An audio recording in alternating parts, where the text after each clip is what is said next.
Hello, everyone. I hope your day is going well today. We just got our first 5-0 with this deck, and I think we got a banger for sure. Here, it's a little nuts. We got 15 land, we got 5 mountains, 2 stomping grounds. The rest are dig lands, 8. I can see you even going down one more mountain for one more dig. It's 7 fetchable lands in a 15 land deck. The card that allows us to do that is obviously Abundant Harvest, as you usually think about that as a land, but if you have too many lands, boom, it's whatever else you need it to be because it gets us into another card. Creatures are the usual Channeler, Swift, Soul Scar Mage.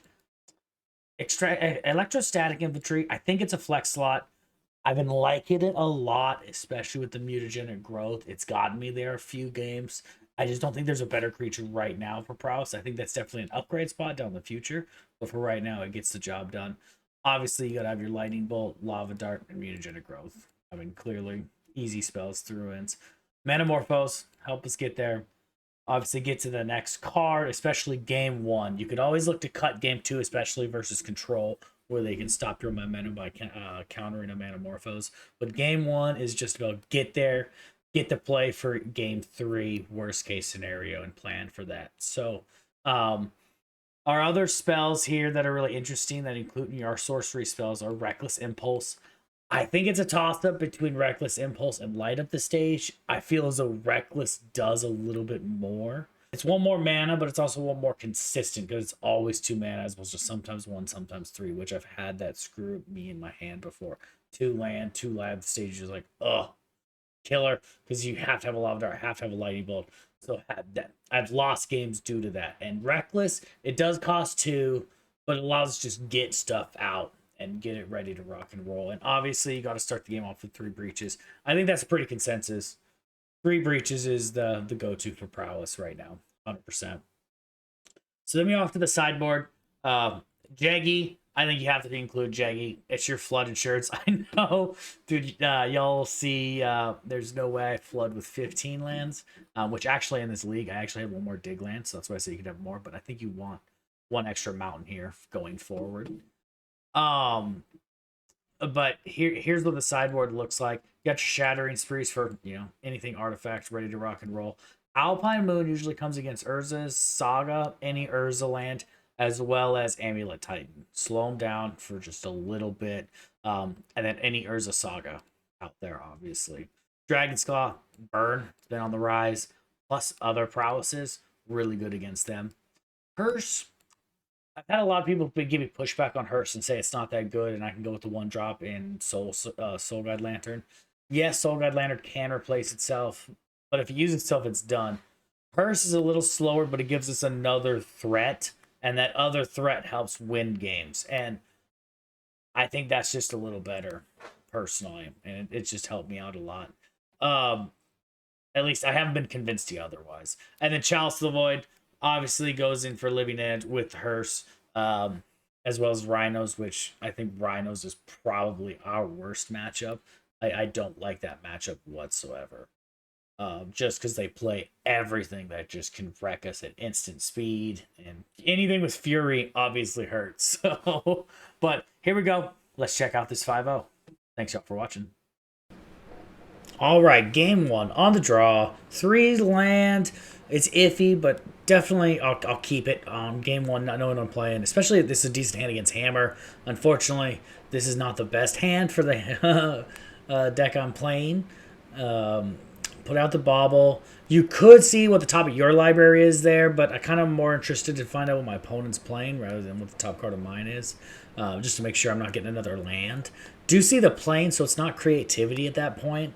So we'll go get the Stomping Ground for sure. Make sure you have 1 at least. So we get here.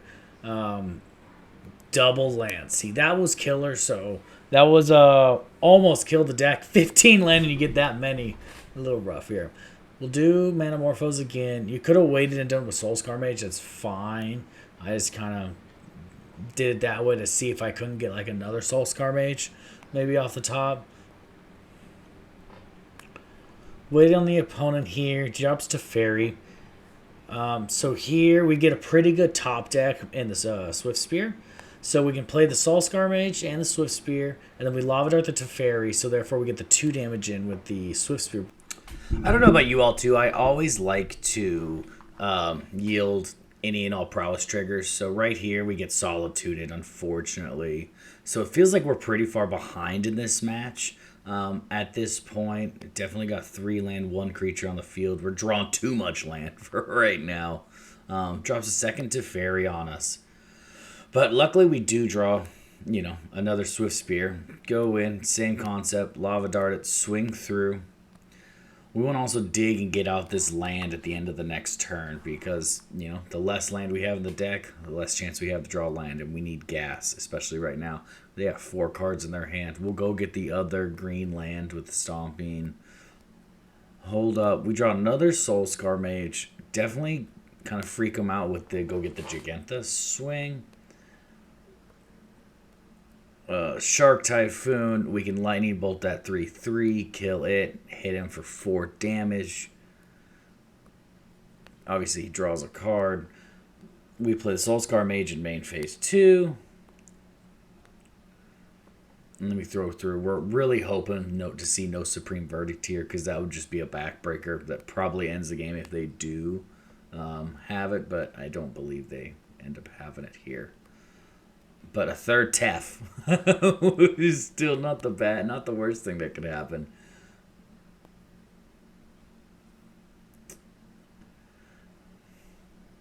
Play out Giganta, get out the counterspell because he's probably got a counterspell up with the 2 blue held up. Just swing, get some damage in. I say keep the Lava Darts in the graveyard at this point. We're going to need them to finish out the game. And so just getting rid of that other Tef is kind of the better play there, in my opinion. Getting rid of that, it hurts. I believe he plays Jace right here. Yep, the Mind Sculptor. And he looks at the top card of my library as opposed to Brainstorming, which is an interesting thought. And he does activate the ability of Jace. Yeah, he definitely does. Chandler's a pretty decent draw here, getting out more threats. I think the play is here definitely get rid of Jace because you can Lightning Bolt and do that, especially with the Channeler because we need to start looking up the top cards of our library and making sure we got something good. Does have Solitude, knocks him down to 1 card, which is actually pretty helpful for us. We do end up using the Lava Darts here because we want to make sure we get some good draws. And we just can't let Jace get out of hand, especially when we're way up. We also see a Reckless Impulse on top, which is awesome. We're going to want that for next turn. Doesn't play anything. I play Reckless.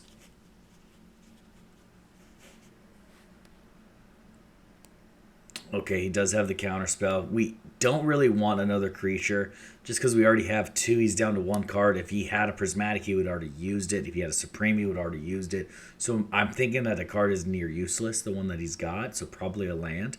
He ends up playing a land, so he's still down to 1 Metamorphose. Perfect draw. Could have kept that to kind of get some extra damage in, but we need something a little bit better than that. So he does gain control right here of that. Do double red. Abundant Harvest. Get us through to a different card. Electrostatic's fine. Swing. He does not block, which is dumb of him because the Channeler won't be able to block on the way back. So he could have just saved himself from a free attack, but he ends up, I believe, misclicking and not blocking there, which definitely blocking there was the better option just to prevent that extra damage. Because he's still at 6 life after digging there. He would have been fine. He does draw the Supreme Verdict finally. Come on, Abundant Harvest, and a couple Abundant Harvests into that. We see he's going for a counterspell on the next draw. Which that does hurt because we know he's going to counter the Electrostatic. So we know he has a counterspell and Kihira at this point. I don't want him to counter the Metamorphose. I prefer him to counter that because if we play Metamorphose and he counters that, then we're still 2 turns away from Electrostatic from winning the game. So we'll want to freak him out and have him counter the Electrostatic here. And we know he's got Kihira and some random card at this point. So he plays that. I love land. You see, we don't even have any more diggable lands at this point. Um, so luckily we do draw a channeler, and he's not able to answer the channeler on it coming to his next turn. So and we get the concede here in a second.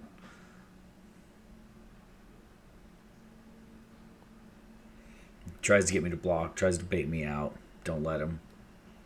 Top card was a Lava Dart, so probably wouldn't win the game anyways. This is control, so we are a little worried about Chalice of the Void because we're very prone to losing that. So all I do here is you take out your couple Manamorphose for a couple Shattering Sprees. You could do a third if you wanted to. I just like to make sure that I'm going to see it before actually, going all out against it. So that's why I take out that. And the reason I choose Manamorphose is because it's free, but if they counter it, you could really lose that momentum. So starting off here, game 2, up from game 1. Can't keep that hand.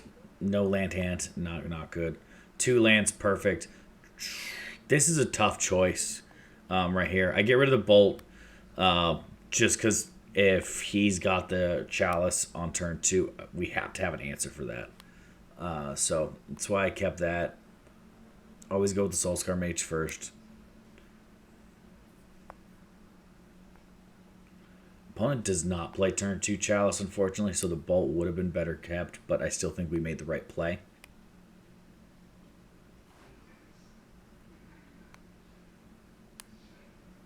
Running 6 is fine, but you definitely don't want control to keep hitting their land drops. So with the Lava Dart, you definitely hit their life with the Lava Dart, and then you swing all out at the Ren and 6.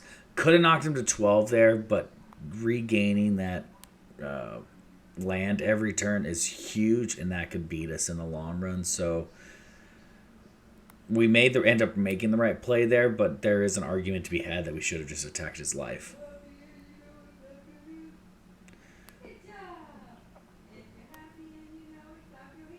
Tries to fire us, but that's fine. We'll lose a land, especially since we got the third one. Bobble, perfect top deck. You could have kept the Bobble since you see a Swift Spear exiled to try to get extra damage in the following turn, but I don't want to count on that. I want to get some extra damage plus get another card in for that turn with the Swift Spear, especially since we need just a little bit more gas with that third land coming up and another hasty creature. And you're thinking, oh, are we going to get Supreme Verdict here? Because then the Bobble would have done 1 less damage. So it was definitely best to play the Bobble there. No Supreme Verdict. I am drawn 2 cards. Bolt and Abundant Harvest. Oh man, this deck hits when it needs to hit. That, and then let's see. Do they counter here? Oh, they gain control of that. I thought about playing something here. Decided against it, so we'll just let that happen. Play Abundant Harvest. Go get a non-land spell. Reckless, perfect. Bolt their creatures. Swing for 6. Knock him down to 2. He's got a dig to go down to 1. And we're in pretty good position here with a Reckless, Shattering Spree, 2 creatures. He has to play something to get rid of that. We know we saw Plains earlier.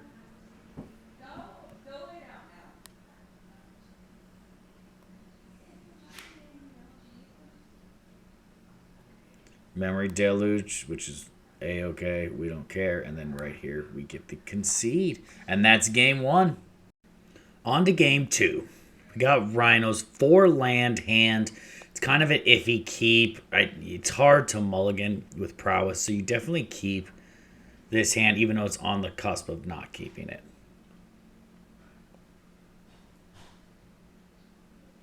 He does have pregame action. We were on the play. He does play Gemstone. I say you just go get your Stomping Ground now. I'm assuming at this point, since it's in Gemstone Caverns, that we are playing Rhinos, at least in my head. Play the second one of that, swing. Could have held up Manamorphose there, so in case he's got like dead gone or something like that to protect my Swift Spear. Does not hit his land drop. Mutagenic Growth is very helpful here, just so I can hold up some stuff. Does end up countering it because they've always got at least 1 Force of Negation. At least it feels that way to me. Still missed their land drop again, so they let us go. Oh, even better draw. Swift Spear into Reckless.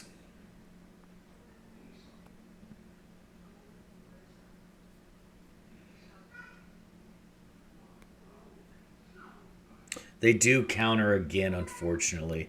But we'll still take the 6 damage, knock him down to 8. Thought about playing the mutagenic growth here, but it wouldn't have killed him, and so it's better just to keep it in here in case he's got a Fury. Does end up doing getting his land drop and dropping his Rhinos.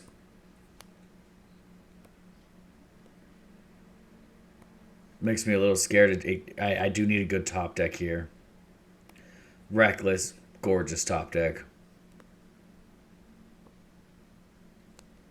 Land and a bolt, even better. So this is kind of an interesting decision, but I did decide to bolt the Shardless, and then therefore we can just swing through,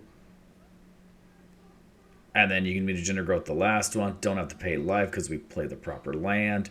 Knock him down to 1. Oh no, yeah, knock him down to 1, and then he just concedes. So now for this, 3 Chalice of the Woods is all we can really do. He does play Endurance in his sideboard too, so I always take out 1 Underworld Breach along with 2 Metamorphose. At least that's kind of my thoughts when it comes to sideboarding. This is a good hand. We'll keep this. He does exile Crashing Footfalls first. Might as well go get our green land. This. Play Bauble first, definitely before the Chalice of the Void. The only problem with Chalice of the Void is that they do play Brazen Borrower, which we see on the top, and so now he can return that to my hand while trying to get out the Footfalls. Does play a second Footfalls in a land, which is fine. And with the mutagenic growth, it doesn't scare me as much to like put it all out there because we know 1 Fury can just wreck everything. And that's why you have to have 4 mutagenics in any Prowess deck right now. Fury's just too good. See right here, we see Fury. Let's see what his plan is to hit.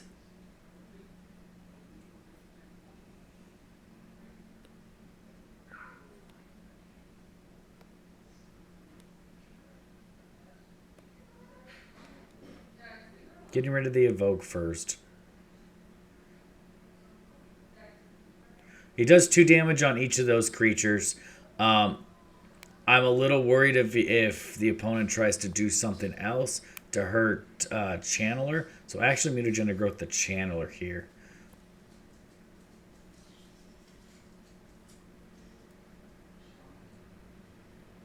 Definitely don't want that land. Save all our creatures. Opponent doesn't do anything. Doesn't even hit their land drop.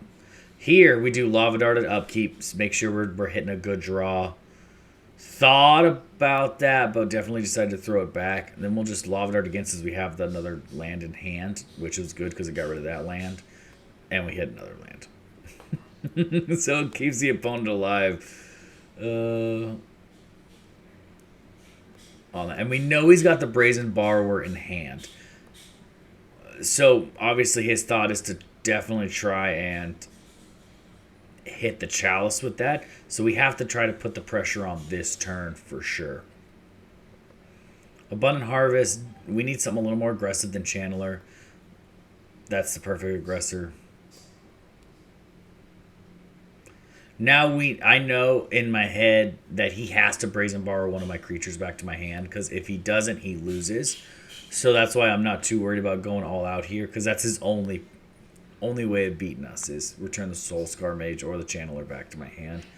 Knock him down to 1. And he's going to play it here, but going to get it countered. So if he had a second Brazen Borrower, he could have done it, but that's match 2. Now we're on to game 3. I think this was an awesome deck that I saw somebody playing here. It's like a Burn Prowess-y deck with the 1 ring. And it nearly got me. But I was really impressed with it, and I thought it was pretty cool, and I think it's something to test out. I just don't have the ring yet, just due to cost.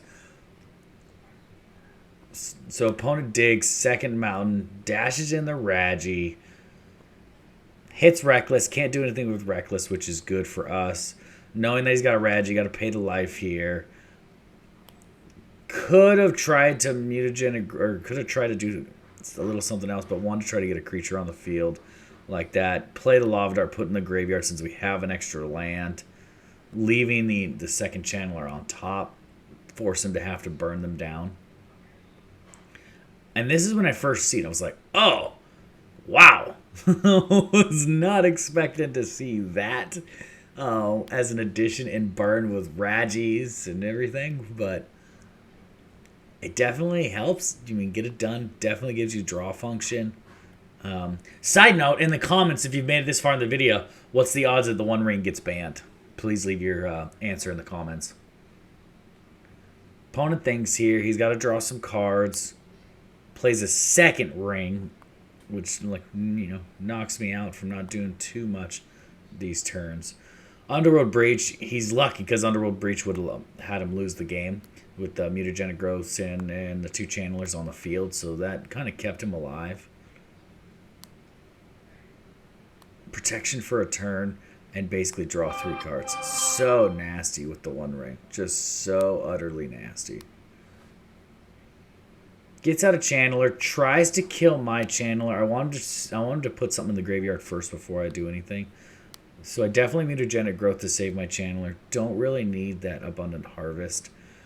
I could have, but I have channelers on the field as opposed to prowess creatures. I have one, but I could use that mana for Underworld Breach with the Lightning Bolt.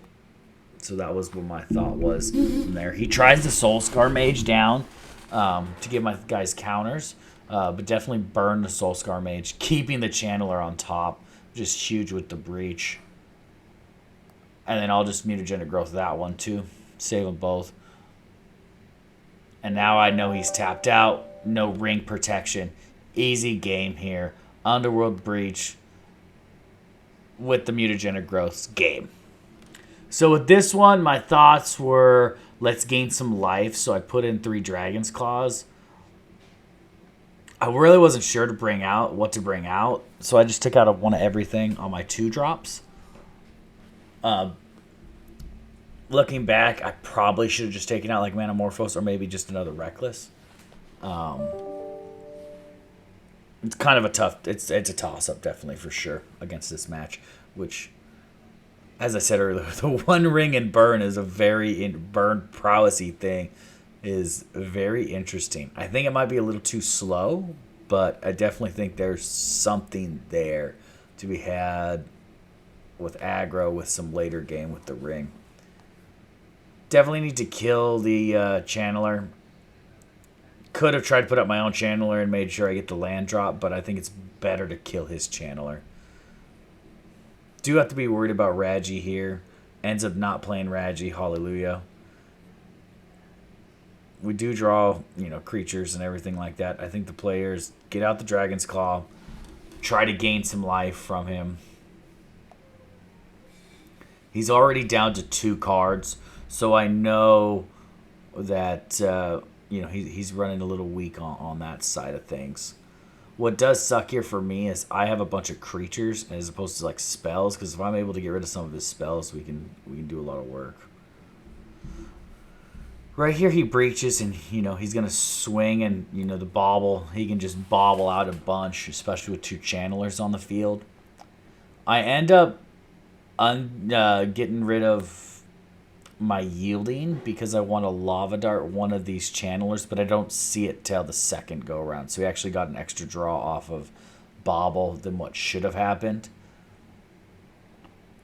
I'll give him the Tormod's Crypt. The Tormod's Crypt is fine. I wasn't too worried about that. I just know he's going to get, 4 or 5 bobble triggers coming next turn, which reloading his hand after I'm already down to 13, that's pretty deadly. And I'm down to 1 land at this point, which definitely hurts.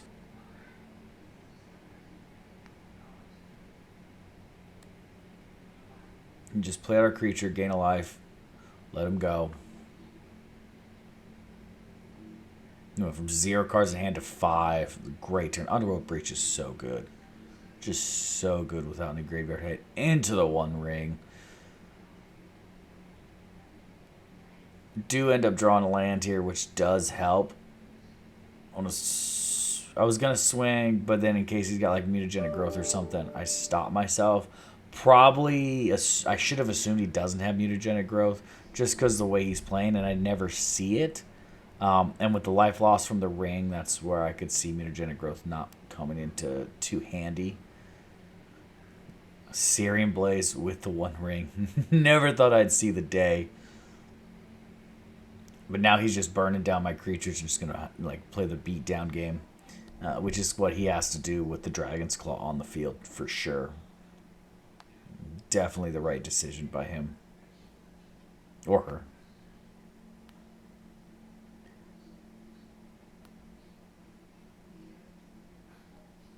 Try to get these on the field. I don't have enough stuff in the graveyard for Underworld Breach to be like super effective right now. What I could play like one channeler from the graveyard. It does end up getting me 2 life if I was to do that. But this dude's just drawing spells that just wreck me, and being able to just reload his hand. And at this point, I knew I was pretty well dead. Not much I could top deck to win the game, especially with that. That's just backbreaker. 3 creatures on the field, 4 life. Not enough stuff in the graveyard to do much.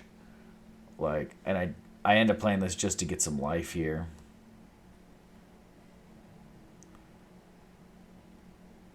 And then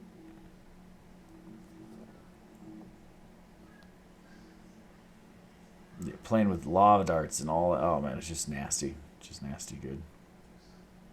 So we're on to game 3. I end up trading out one of each again. Even electrostatic, I think. No, I put the electrostatic back in. That's right. So I go 3 dragons, claws, 3 hearses, just to kind of get rid of this graveyard, not be able to get screwed by that Underworld Breach again. So great hand, 1 lander with the Abundant Harvest. So if I don't draw a land off this Channeler Bauble thing, the Abundant Harvest will automatically get us a land, which is nice. I thought about keeping that. I end up keeping that Bauble on top. Just because next turn I can I can get the Bauble, Abundant Harvest into a land if I don't draw a land with the second card, into Swift Spear, into Bauble again. It's still a pretty nasty hand.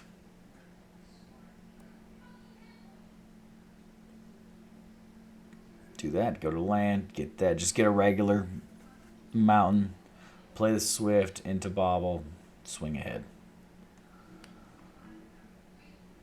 Not too worried about Tormod's Crypt at this point, because since we saw the Tormod's Crypt before on game 1, we went down another Underworld Breach to not be fully invested into that game plan. He's still stuck on 1 land on game 3, or on round 3, so we're not looking too bad. Stole his Lava Dart, didn't figure he wanted to dump his 1 mountain for that Lava Dart. Me again, of course, getting mana flooded because, you know, I always do. Keep the bolt in hand. Want to be able to kill a creature. We'll just get the Jeggy out. He does finally hit his second land. Plays a Swifty. Lightning Bolt. I definitely think the play here is to kill his Swifty. Don't take any damage.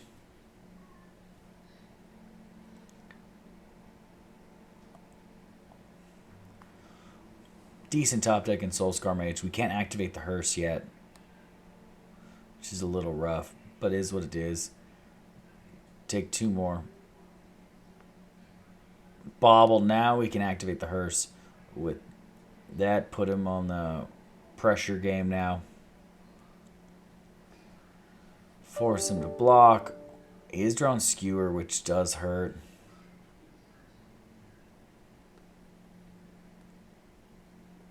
And he's able to burn down our Soulscar Mage, so now we have no creature to hearse it with. Right here, I'd definitely play that, and we definitely get rid of his Soulscar Mage. He's down to 1 card in hand. We're down to 3. We're only 1 land away from Gigantha, but at this point, I'm like, he can only beat me down with creatures and draw burn spells. I can't leave his guy alive. Like, it's just, there's just no way. Great top deck and Reckless. And then that sets me up for next turn almost win. Basically, actually, it might be a win.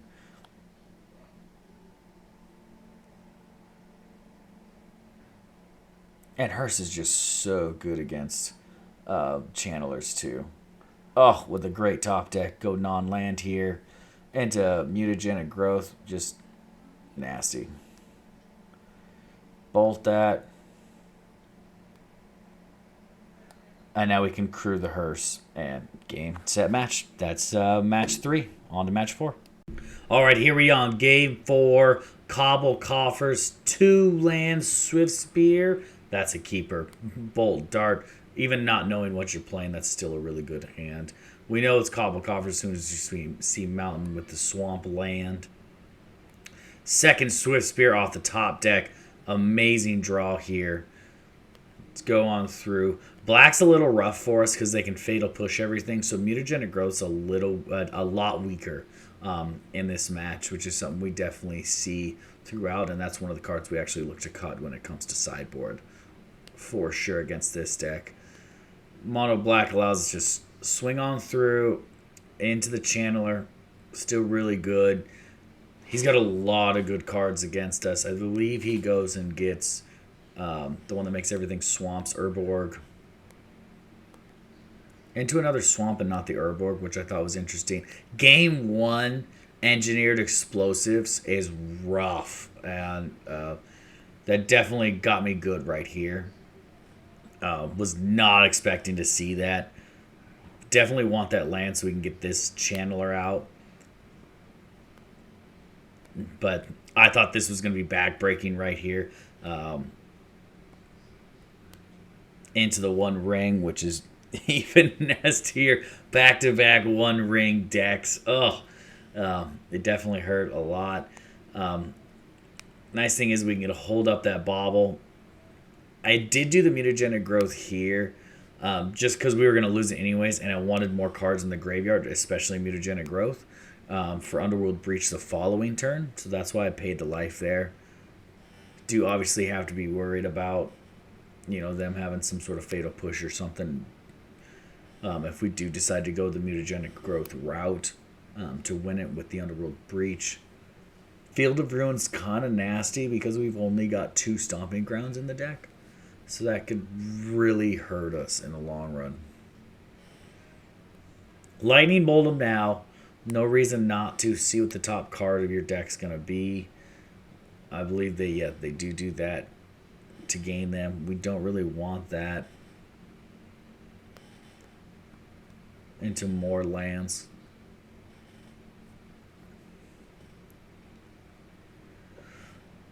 We breach out a Swift Spear here. My thoughts are try to mutagenic growth or try to get some damage in on them.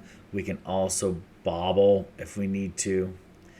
Trying to get damage in. That's the ultimate goal right now. Try to get damage in. Can I win the game?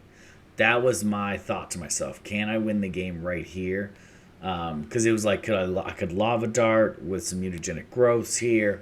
I realized I couldn't quite win the game, and being able to not quite win the game, I knew against black you needed to draw more cards.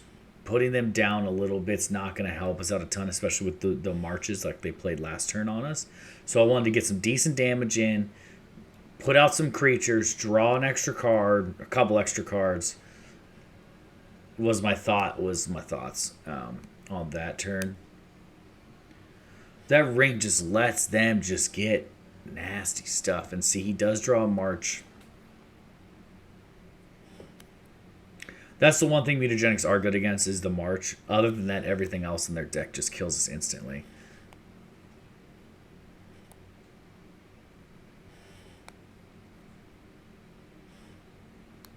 We do draw another land off the top there. Depending on how we want to do this, definitely try to we're going to try to grow the electrostatic. Play the reckless, see what we get.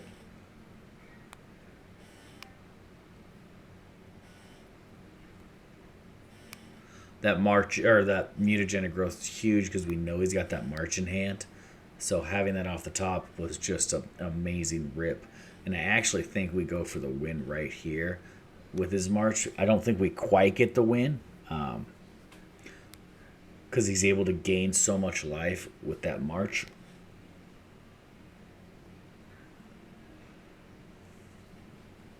So he goes for 7. We see that we can Lava Dart.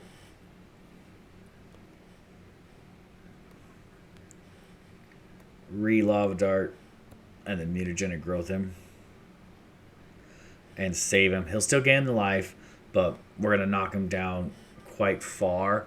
And because we knock him down quite far and his ring's got 3 counters on him, he has to take 3 at the beginning of his upkeep, and then there's nothing he can do to get out of that because he had to draw another march to stay alive. So we're on to game 2. Put in a couple of Alpine Moons for Cabal Coffers. We do keep a rough hand at 4 land. There is an option to also bring in Shattering Sprees, especially knowing that he's got the maps and stuff like that. But I didn't feel as though I wanted to like go all out there because we need to just get to cards and beat him down quick because Cabal Coffers can just get there. Here's where our Electrostatic actually comes into play. It was quite good. Shieldred, I thought Shieldred was going to have us cooked. But luckily, he doesn't block here for some reason. I'm just trying to get some damage in because I know he's going to gain a bunch of life. And he hasn't drawn his Fatal Push yet to kill my thing. And the Karn's a great creator. It was a little scary. He definitely gets Engineered Explosives and can put it on for 2. Well, he puts it on for 1 to try to get rid of the Alpine Moon. And me drawing another land is just killer. But we got a couple Lava Darts in the graveyard right now. So that's kind of like the good thing. So I just want to Reckless Impulse, get some stuff out with another Lava Dart coming out.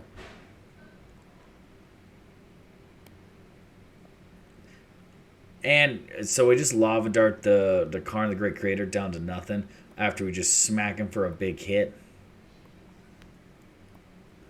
Didn't want to bobble because the Shieldred was on the field. Thought about getting an extra cards, but then it would have forced me to have to get rid of Shieldred.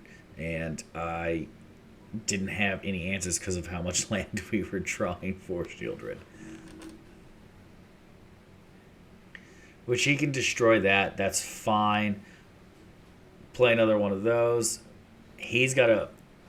I mean, it's an 8. He doesn't want to go down to 2. So he does block with Shieldred, which is fine. At least now I can draw in peace. And I do have the Lava Dart in the grave.